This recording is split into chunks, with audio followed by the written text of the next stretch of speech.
এই কোরআন অনুযায়ী ব্যবসা করবেন, এই কোরআন অনুযায়ী চাকরি করবেন। খালি বিয়া ছাড়া, বিয়া করবেন কি অনুযায়ী?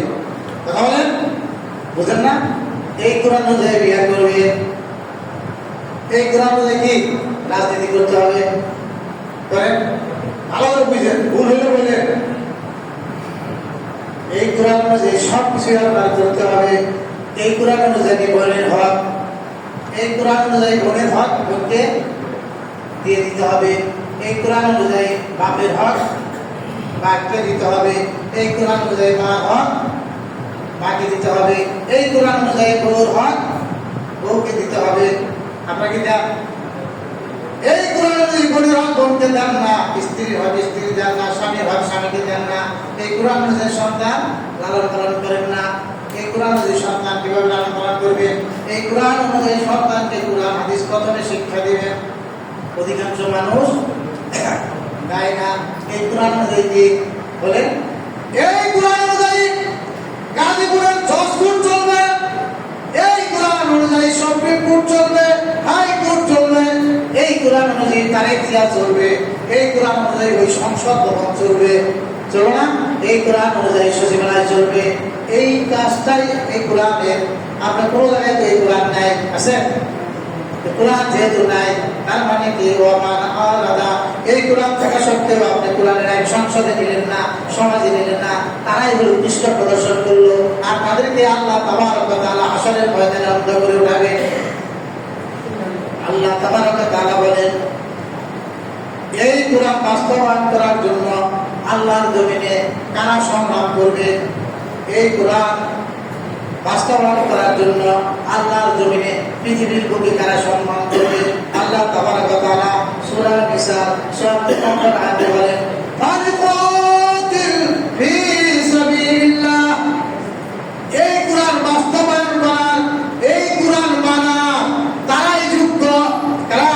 ফারিকাতিল, তারাই যুদ্ধ করবে, জিহাদ করবে।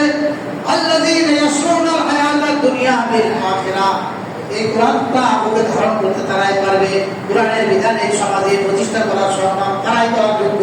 ইয়াসরুনাল হায়াতাদ দুনিয়া বিল আখিরাহ। যারা দুনিয়ার জীবনকে, যারা দুনিয়ার আনন্দকে পরকালের আনন্দের বিনিময়ে, দুনিয়ার ভালোবাসাকে পরকালের ভালোবাসার বিনিময়ে বিক্রি করে দেয়, দুনিয়ার সুখ স্বাচ্ছন্দ্যকে পরকালের বিনিময়ে বিক্রি করে দেয়, নিজের কষ্টার্জিত সম্পদ আল্লাহর রাস্তায় ব্যয় করে, ইয়াসরুনাল হায়াতাদ দুনিয়া, তারা এই কোরআন বাস্তবায়ন করার সম্মানের যোগ্য। ও আমার ভাইরা, আপনারা কারা কারা এই কোরআন বাস্তবায়নের সম্মানের যোগ্য? বলেন দেখি একটু। কোরআনের আয়াতের দৃষ্টিতে যারা দুনিয়ার জীবন বিক্রি করতে পারছে তারাই তো। আল্লাহ তাবারক ওয়া তাআলা বলে, বাল তুসিরুনাল হায়াতাদ দুনিয়া ওয়াল আখিরাতু খায়রু ওয়া আবকা। ও মানুষেরা, তোমরা দুনিয়ার জীবনকে প্রাধান্য দিচ্ছ, গুরুত্ব দিচ্ছ, অথচ আখিরাতে পরকালই সর্বোত্তম। আপনি আপনার নিজকে প্রশ্ন করেন, আপনি কি কোরআনকে গুরুত্ব দিচ্ছেন, না আখিরাতকে গুরুত্ব দিচ্ছেন, না আপনার ব্যবসাকে গুরুত্ব দিচ্ছেন, না আপনার চাকরিকে গুরুত্ব দিচ্ছেন, না কৃষিকাজকে গুরুত্ব দিচ্ছেন? অধিকাংশ মানুষ আখিরাতের তুলনায় পরকালকে গুরুত্বই দেয় না, যার কারণে তারা জাহান্নামে যাবে। আল্লাহ তাবারক ওয়া তাআলা বলেন, আমা ইউকাতিল ফি সাবিলিল্লাহ। যারা আল্লাহর রাস্তায় এই কোরআনকে বাস্তবায়ন করতে চায় তাদের দুইটা অবস্থা। কয়টা অবস্থা? তাদের দুইটা অবস্থা। বায়ুক্তাল, এই কোরআন বাস্তবায়ন করার সংগ্রামে দেশে মারা যাবে।